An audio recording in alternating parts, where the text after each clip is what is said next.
अस्सलाम वालेकुम वरहमतुल्लाहि वबरकातुहू। मेरे आपके हमारे सबके क़ायद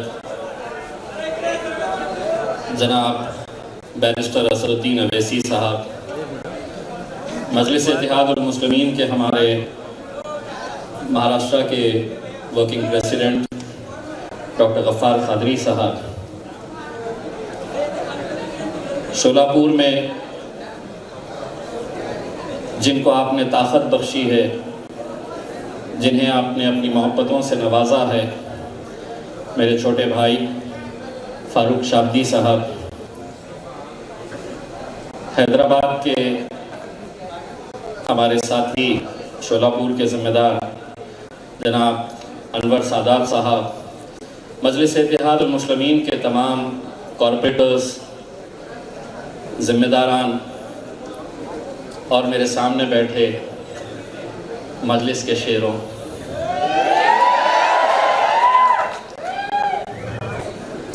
नफ़रतों की सियासत को चिकनाचूर करने हम आए हैं, तोड़ने इन हुक्मरानों का गुरूर हम आए हैं। ऐ खुदा हमारे इस सफ़र को कामयाबी अता कर,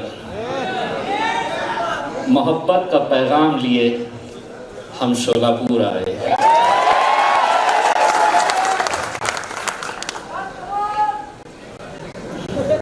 अभी बहुत बोलना बाकी है। ये किस ज्ञानी ने कहा है? सबसे पहले तो मैं यहाँ मौजूद पत्रकारों से पूछना चाहता हूँ कि शोलापुर में ऐसा कौन सा ज्ञानी है जो ये कहता है कि कोरोना है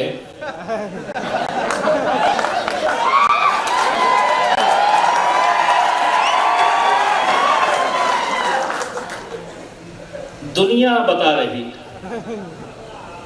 एक हॉल में, एक कमरे में, एक रिक्शे में, एक गाड़ी में, एक प्लेन में बैठना नहीं। असद साहब आए, अरे नहीं, हॉल में बैठ जाओ। मुझे बात के ऊपर है कि हर रोज रात में ये जितने भी ज्ञानी हैं कोरोना के साथ वार्तालाप करते हैं, चर्चा करते हैं। अब अगर खुले मैदान में इजाजत दे देते, हम आराम से दूर दूर बैठते।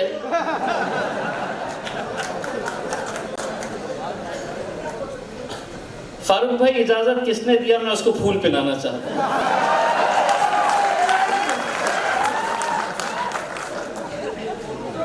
नहीं, आप मुझे खुद बताइए, शाम में 6 बजे तक सब खुला रहेगा, 6 बजे के बाद सब घर में चले जाना। मैं बोला क्यों? बात हुई?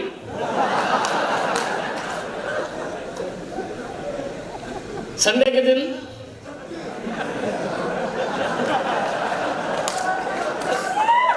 नहीं, बोले पब्लिक घर में रहती तो कोरोना भी थोड़ा आराम करना चाहिए।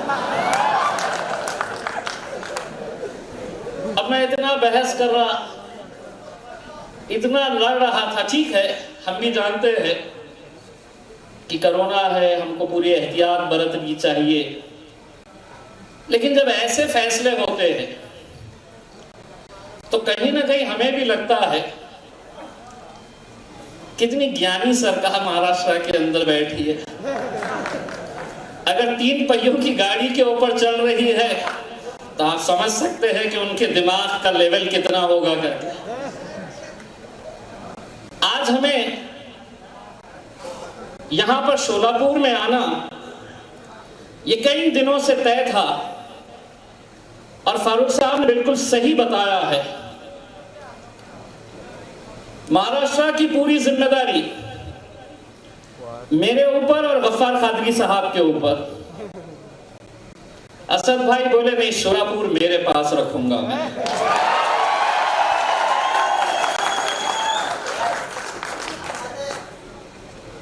ये आप लोगों की खुशनसीबी है मेरे भाइयों कि आज अल्हम्दुलिल्लाह मुझे ये नहीं पता है, कुछ शहर और महाराष्ट्र के ऐसे हैं जिनका असद साहब का एक दिल का रिश्ता है, जिसमें एक शहर मेरा है औरंगाबाद, तो दूसरा शहर फारूक शाब्दी का है शोलापुर। चुनाव तो फारूक मेरे पास भी होने वाले हैं, आपके पास भी होने वाले हैं। अब आवाम तय करेगी कि असद साहब को मोहब्बत कौन ज्यादा करता है, शोलापुर कटी है या औरंगाबाद करता है।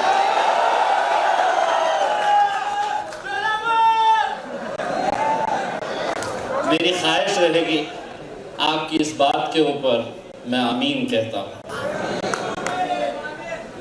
क्योंकि मुझे मालूम है कि शोलापुर की आवाम के अंदर जो एक मोहब्बत, नौजवानों के अंदर जो जोश, यहाँ पर मेरे सामने टोपी पहने हुए एक मौलाना साहब है, फारूक शाब्दी का जब तकरीर चल रही थी, उनका अगर बस चलता तो पत्रकारों के सरों के ऊपर से कूद के यहाँ आ जाते। यही जोश इंशाअल्लाह शोलापुर महानगर पालिका के अंदर मजलिस का झंडा लहराएगा।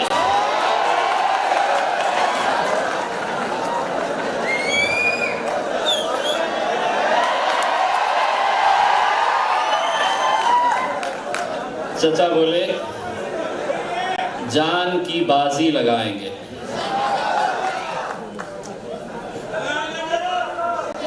चचा आप जान वान की बाजी मत लगाइएगा, इलेक्शन का दिन आया, बस धपा धप मारिएगा, जहां पतंग नजर आए वहां पर उड़ाइएगा। बहुत तकलीफ होने वाली है।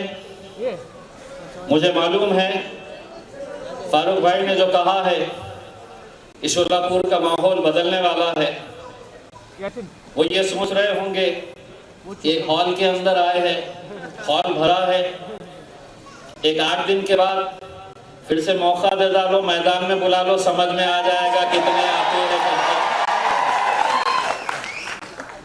ये मोहब्बत मेरे भाइयों जो आप लोग मजलिस इत्तेहादुल मुस्लिमीन के ऊपर लुटाते हैं, बिल्कुल सही बात। फारूक शाब्दी ने आपको जो कहा कि मैं जिंदगी भर आप लोगों का एहसान चुका नहीं सकता हूं, मैं खुद आया था और उस वक्त मैंने नौजवानों के अंदर, मैंने हमारी माँ और बहनों में, बुजुर्गों के अंदर जो जोश, जो जज्बा देखा था, मुझे आज भी याद है। बहुत तेज बारिश हो रही थी किसी एक इलाके के अंदर, वहां पर सभा हो रही थी बादशाह पेट में। तो इतनी जोरदार बारिश हो रही थी, मैंने सोचा कि इस बारिश के अंदर कौन रहेगा, ये सभा हमारी कैंसिल हो जाएगी। लेकिन जब उस इलाके के अंदर मैं गया, उतनी तेज बारिश के बीच में नौजवानों और बुजुर्गों से ज्यादा बारिश में भीगती हुई हमारी माएं और बहनें खड़ी हुई थी। यकीनन हम भी आप लोगों का तहे दिल से शुक्रिया अदा करते हैं। हम भी जिंदगी भर आप लोगों के एहसानमंद रहेंगे। दोस्तों, आज जिस दौर से हम गुजर रहे हैं, वहां पर हर एक के निशाने के ऊपर अगर कोई है तो हम लोग हैं। चाहे वो सियासी मैदान के ऊपर हो या कोई अलग अलग मुद्दों के ऊपर हो, हर एक के निशाने के ऊपर हम। आपको पता होगा, मुझे मालूम है कि शोलापुर में भी बहुत जोरों से तैयारियां चल रही थी। 27 नवंबर को हमने एक नारा दिया था, चलो मुझे मालूम था इतनी आसानी से तो हमें आने नहीं देंगे, इतनी आसानी से हमको इजाजत नहीं देंगे, ये हम अच्छी तरह से जानते हैं। हम मुंबई जा रहे तो क्यों जा रहे थे,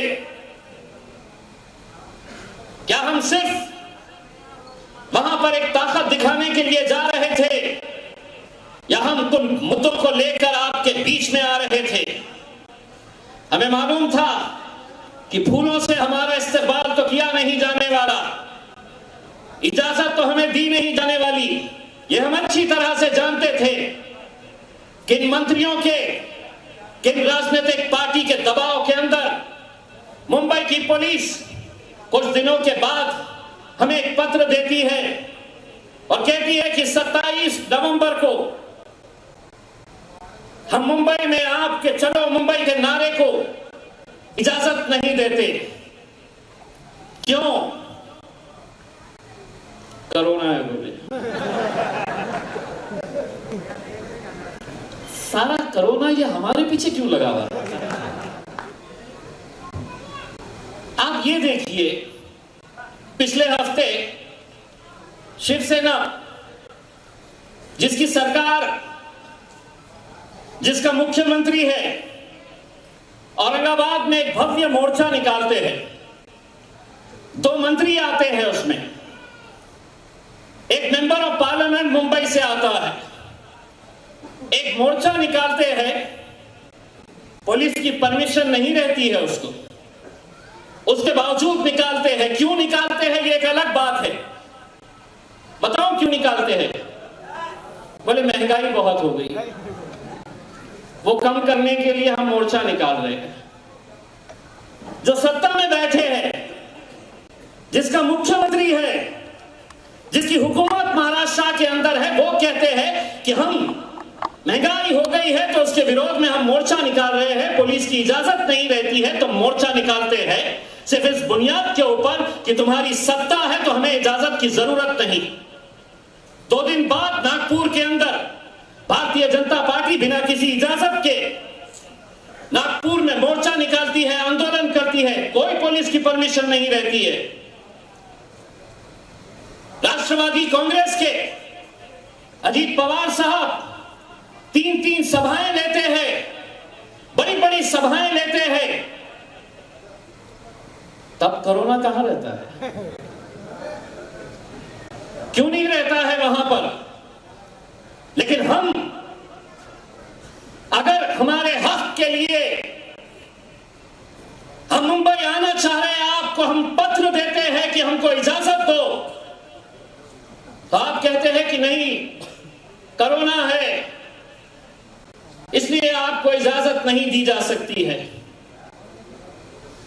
27 नवंबर का हमारा चलो मुंबई का नारा जो हमने दिया था, पुलिस डिपार्टमेंट की इज्जत को रखते हुए हम उसे आगे बढ़ाए।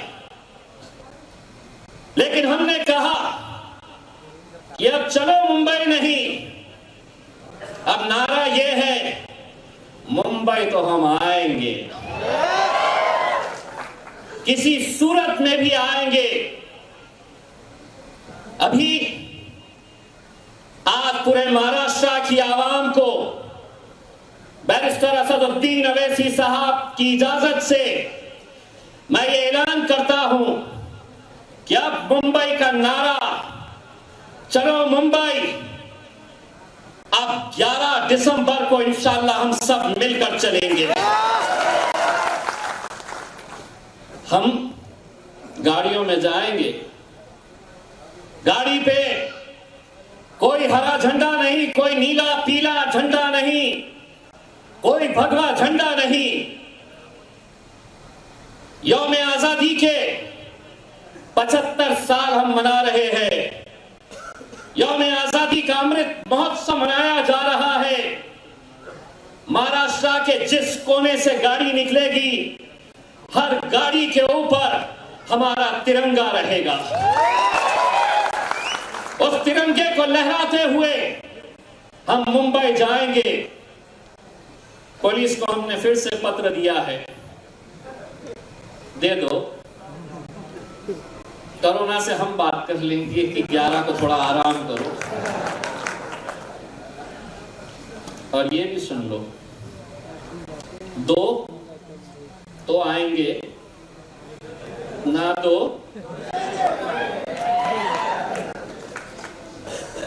उन्होंने ये कहा अपने पत्र में अमरावती में, नांदेड़ में, मालेगांव के अंदर जो घटनाएं हुई है उसे देखते हुए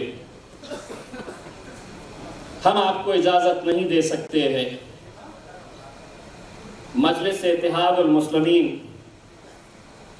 महाराष्ट्र की पुलिस को यह बताना चाहती है, हम किसी भी तरह के तशद्दुद को, हिंसा को हम समर्थन नहीं करते हैं।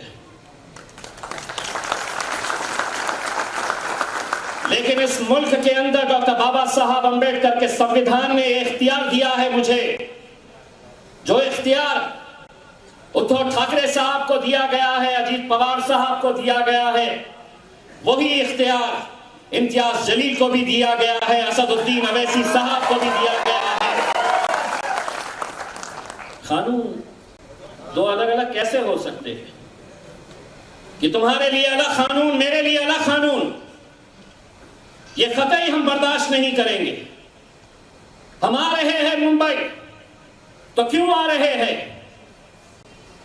5% रिजर्वेशन 2014 में बॉम्बे हाईकोर्ट ने जब अलग अलग रिजर्वेशनों की बातें अदालत के सामने गई, मामला अदालत ने पूरा संजीदगी के साथ बारीकी से देखा, समझा, तब उसके बाद यह फैसला किया कि 5% रिजर्वेशन मुसलमानों को एजुकेशन के अंदर मिलना चाहिए। उस वक्त 2014 से 2019 के बीच हुकूमत में बैठे थे भारतीय जनता पार्टी और शिवसेना, ऑपोजिशन के अंदर थी कांग्रेस और राष्ट्रवादी कांग्रेस, समाजवादी पार्टी। मैं खुद वारिस पठान के साथ आमदार था, वहां पर इनके मंत्री खड़े रहते, कांग्रेस के, एनसीपी के, समाजवादी पार्टी के नेता खड़े रहते और देवेंद्र फडणवीस को कहते कि मुसलमानों को 2 रिजर्वेशन, तुम्हारी हुकूमत है, तुम मुसलमानों के साथ नाइंसाफी कर रहे हैं, मिलना चाहिए रिजर्वेशन। लोकसभा के अंदर राष्ट्रवादी कांग्रेस की member of parliament Supriya Sule हो या दूसरे मेंबर ऑफ पार्लियामेंट कांग्रेस के हो या एनसीपी के, अगर खड़े रहते हैं रिजर्वेशन के बारे में बात करने के लिए, तो महज मराठाओं के रिजर्वेशन के बारे में बात करते हैं। हम नहीं है मुखालिफ उनके, दीजिए आप जिसे देना है, धनगरों को दीजिए, मराठाओं को दीजिए, लेकिन मुसलमानों को तो अदालत ने कहा है, जब वो वहां पर भाषण कर रहे, सुनील तटकरे साहब एक एमपी है राष्ट्रवादी कांग्रेस के, उन्होंने तकरीर किए, आधे घंटे की तकरीर के अंदर मुसलमानों के रिजर्वेशन का जिक्र ही नहीं। भाषण जब खत्म हुआ तो वो जाने लगे। मैंने कहा कि भाई 1-2 मिनट रुकिए ना, तो बोले क्यों, मेरा हो गया। मैं बोला तुम्हारा हो गया, तुम्हारी धुलाई मैं करने वाला हूं, उसके लिए 2 मिनट बैठिए। तो मैं अपने भाषण में कहा कि अभी हमारे मित्र ये भाषण दे रहे थे, सिर्फ एक की रिजर्वेशन के बारे में बात कर रहे थे, और इनका भाषण जब मैं सुन रहा था तो मुझे एहसास हो रहा था कि इनको देखकर तो गिरगिट भी शर्मा जाए कि ये रंग कितनी आसानी से बदलते हैं। विपक्ष में थे तो कैसी कैसी बातें करते थे, आज सत्ता में आ गए हैं तो हमारा जिक्र भी नहीं। हमारे है मुंबई तुमसे मांगने के लिए, हमारे है मुंबई वक्त की जमीनों के तहफ्फुज के लिए। 53,000 एकड़ जमीनें पूरे महाराष्ट्र के अंदर वक्फ की है। फारूक शाब्दी साहब ने मुझे शोलापुर के ताल्लुक से कई जमीनों की जानकारी दी है। फारूक भाई, मुझे ये बताते हुए खुशी हो रही है, 6 महीने के अंदर 8 FIR रजिस्टर हुए हैं। शोलापुर का भी FIR रजिस्टर कराऊंगा अगर किसी ने वक्फ की जमीन को हथियाया है। जागीर समझ लीजिए, लाओ दो, क्या देते दो, लेके जाओ, बाप की जागीर है तुम्हारी। 8 FIR रजिस्टर हो चुके हैं और इंशाल्लाह आगे भी हम करते रहेंगे। इन 93,000 एकड़ जमीनों की देखभाल के लिए आप लोगों को यह हैरानी होगी, जब आपसे वोट मांगने के लिए अगर आए तो उनसे पूछो कि मेरी जो वक्फ की जमीन है पूरे महाराष्ट्र में, उसकी देखभाल करने के लिए पूरे महाराष्ट्र में कितने लोग काम करते हैं? महज 24 लोग, 24।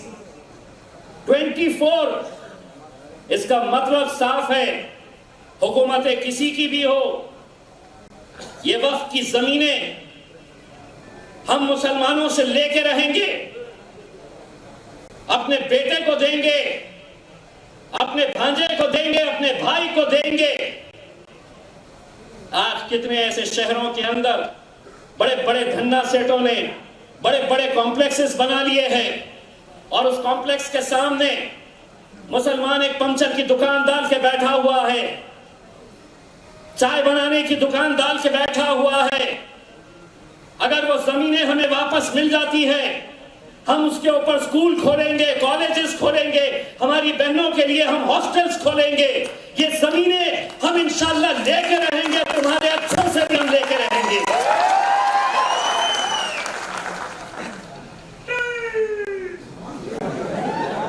आपसे ये कहा जाएगा कि क्यों जा रहे हो? दोस्तों, मैं एक बात कहना चाहता हूं।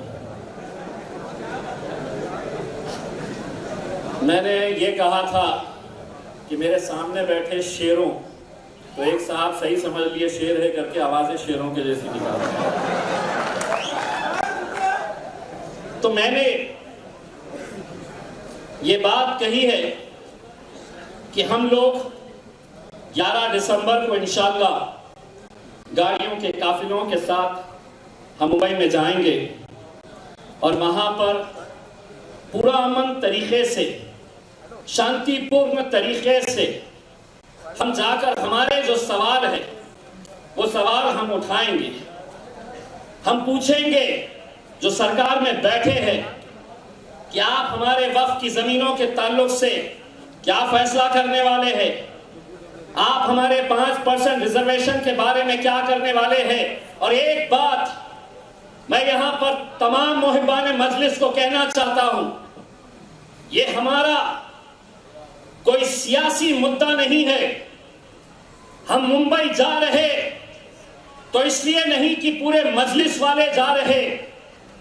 हम आपसे यह अपील करेंगे कि मुसलमान चाहे कांग्रेस का हो, चाहे राष्ट्रवादी कांग्रेस का हो, चाहे सेना के अंदर हो या समाजवादी पार्टी के अंदर हो, आप लोग जाओ और उसको भी दावत दो और उसको ये कहो कि इलेक्शन के वक्त तुझे जिसका मफलर डालना है गले में डाल, जिसका झंडा पकड़ना है पकड़, लेकिन हम मुंबई अगर जाएंगे तो मजलिसी या कांग्रेसी या राष्ट्रवादी बोलकर नहीं जाएंगे।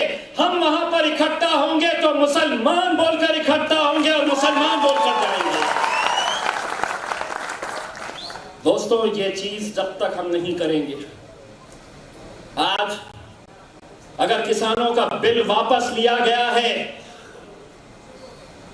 किसानों का बिल अगर आज वापस लिए है इस मुल्क के वजीर आजम ने, तो उसकी वजह यह है कि किसानों की एकजुटती, उन्होंने अपनी ताकत दिखाए, इसीलिए यह मुमकिन हुआ। एक धक्का तो हमको भी लगाना है मेरे भाई, एक धक्का हमको भी लगाना है। हो सकता है कि कोई किसी वजह से आ नहीं सकता है, लेकिन अगर नहीं आ रहा है तो उसकी जिम्मेदारी है। कोई पैसे वाला है तो उसकी जिम्मेदारी है कि मेरे ये 4 बच्चे गरीब हैं, इनको बंबई पहुंचाने की जिम्मेदारी मैं लेता हूं। मैं नहीं आ सकता हूं तो मेरी तरफ से ये बच्चे जाएंगे। अपनी जान, अपना माल जब लगाएंगे, एक ताकत बनकर खड़े रहेंगे। आपको कांग्रेस वाले कहेंगे इसके पीछे क्यों जा रहे, वहां पे तो असदुद्दीन अवैसी साहब आने वाले हैं। इम्तियाज जलील बोल रहा था तुम चले जाएंगे क्या? अब मैं क्या करूं? महाराष्ट्र में इकलौता एक 48 एमपीस महाराष्ट्र में होते हैं। अब एकलौता एक मुसलमान एमपी चुनकर आया और वो इत्तेफाक से मैं हूं, तो मैं क्या करूं? तुम चुनाकर नहीं लाते हैं तो मैं क्या करूं? अगर तुम लाते, पवार साहब 1-2-4 ला लेते, कांग्रेस वाले 1-2-4 लेके आ जाते, तो यकीन मानो इम्तियाज जलील उनसे कहता कि तुम इसका नेतृत्व करो, मैं एक कार्यकर्ता बनकर तुम्हारे पीछे आता हूं। दोस्तों, अपने इख्तिलाफ, छोटी छोटी बातों को नज़रअंदाज करते हुए हमको एक ताकत बनकर खड़े रहने की ज़रूरत है। मैंने जैसा आपको कहा है कि हम किसी भी तरह का कोई तशद्दुद में हम यकीन नहीं रखते। इस मुल्क की जमहूरियत की सबसे खूबसूरती ये है कि हम अपना एहतजाज बहुत अच्छे तरीके से भी दर्ज करा सकते हैं। हमारी नाराज़गी हम सरकार के लिए बहुत अच्छी तरह से दर्ज करवा सकते हैं। हम जो अमरावती में, नांदेड़ में, मालेगांव के अंदर जो हुआ है, हम यकीनन उसकी मजम्मत करते हैं। कोई मजहब ये नहीं सिखाता है, और खुसूसन मुसलमानों का हमारा जो मजहब है वो कतई इस बात की इजाज़त नहीं देता है कि हम किसी बेकसूर के ऊपर हमला करें। और वही बात जो अमरावती के अंदर दूसरे दिन भारतीय जनता पार्टी के लोगों ने की कि नहीं, हम सड़क पे उतरेंगे, हम जलाएंगे, हम तोड़ेंगे, हम फोड़ेंगे। मैं उनको ये बताना चाहता हूं, इस मुल्क की संस्कृति ये नहीं कहती है। इस मुल्क के अंदर कानून है, कायदे हैं, उसके हिसाब से हम सबको चलने की जरूरत है। मैं आप लोगों से इतनी इल्तिजा करना चाहूंगा। फारूक शाब्दी की एक बहुत अच्छी बात मुझे पसंद आई।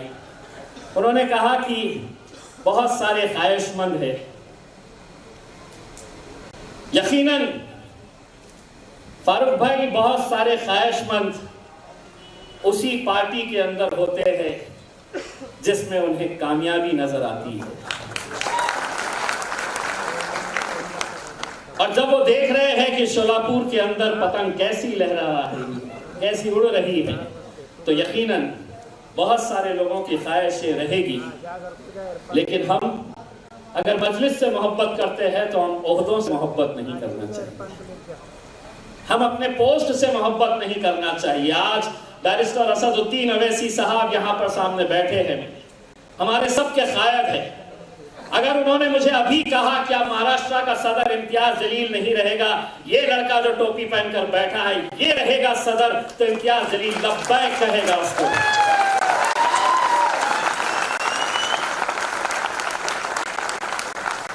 लेकिन हमारे पास मैं लाया मजलिस को,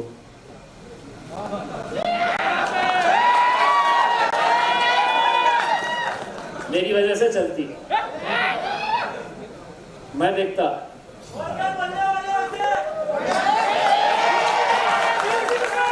मैं यही बोलने वाला था।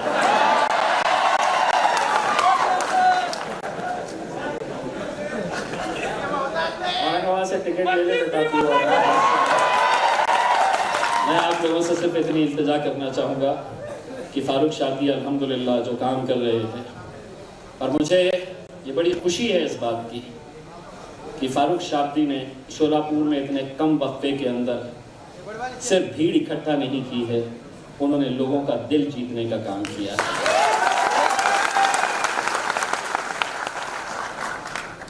जाते जाते सिर्फ इतना कहूँगा, सुना है कांग्रेस वालों ने शोलापुर में भी जश्न मनाया कि किसानों का बिल वापस ले लिया है।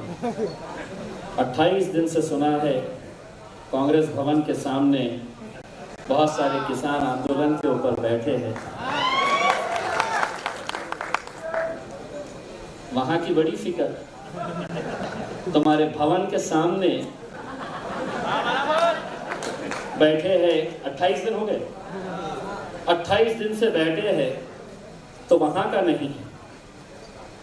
फारूक भाई, उन किसानों से कहना कि तुम्हारी आवाज अगर कोई नहीं उठा रहा है तो इंशाअल्लाह पार्लियामेंट के अंदर असदुद्दीन अवैसी साहब और इम्तियाज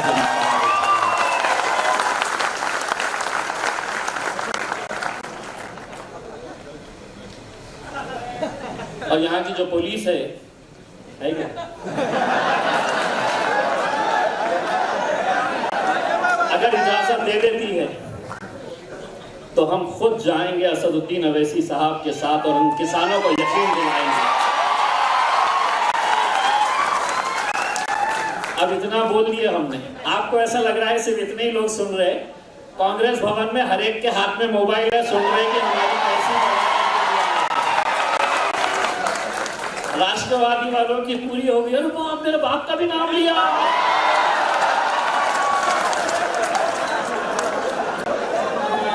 और ये दोनों ने अभी किससे शादी की है मालूम? बोलो बोलो, ये तो अच्छा रिश्ता हुआ। कभी सोचे थे? जिंदगी गुजर गई, पूरी जिंदगी कांग्रेस वाले खड़े रहते तो सेना को गालियां, राष्ट्रवादी खड़े रहते तो सेना को गालियां। सेना का वजूद ही इस वजह से हुआ कि नहीं, कांग्रेस और राष्ट्रवादी को खत्म करना है। सत्ता की लालच कैसे होती है? रिक्शा चला रहे 3 पहियों का आदमी। इंशाल्लाह आपको असद साहब को भी सुनना है और बहुत जल्द हम यहाँ के ज्ञानी अधिकारियों को ये कहेंगे कि आप कोई हॉल में नहीं, बाहर इजाज़त दो, फिर बड़ी बड़ी बातें करेंगे, अच्छी अच्छी बातें करेंगे। आप लोग यहाँ पर आए, बहुत बहुत शुक्रिया। वाखिर दावाना अल्हम्दुलिल्लाह। एबीपी माझा, उघडा डोळे बघा नीट।